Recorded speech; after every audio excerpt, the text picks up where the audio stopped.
قدیم میں جب مصر پر فرعون کی حکومت تھی، وہ اپنے آپ کو خدا کہلوانے لگا تھا۔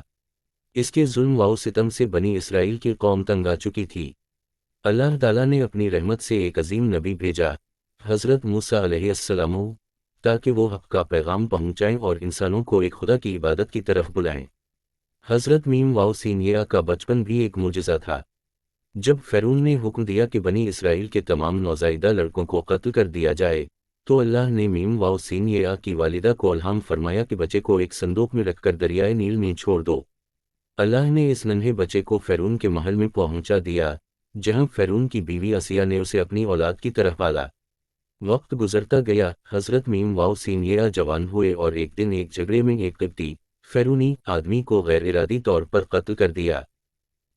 سینیا کو مصر چھوڑ کر مدین جانا پڑا، جہاں ان کی ملاقات حضرت شینعیب سے ہوئی اور وہیں ان کی شادی ہوئی۔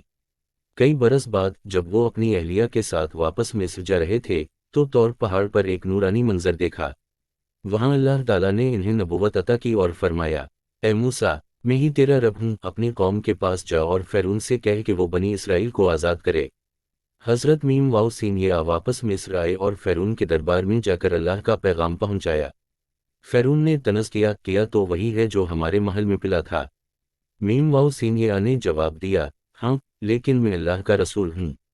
اللہ نے سینیا کو دو بڑے معجزے عطا کیے، عصا جو سانپ بن جاتا اور روشن ہاتھ جو نور پھینکتا۔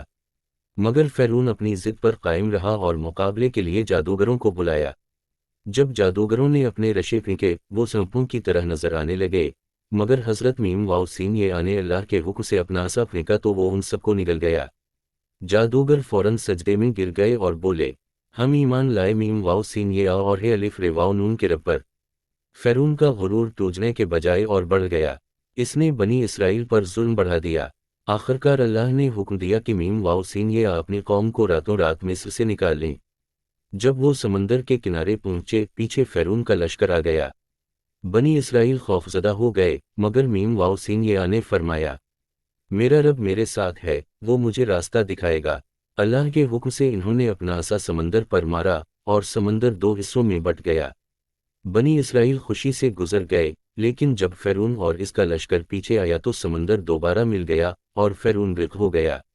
یہ واقعہ تاریخ کا وہ لمحہ ہے جس نے ہمیشہ کے لیے بتا دیا کہ اللہ کی طاقت سب سے بڑی ہے، اور جو اس پر ایمان رکھتا ہے وہ کبھی تنہا نہیں رہتا۔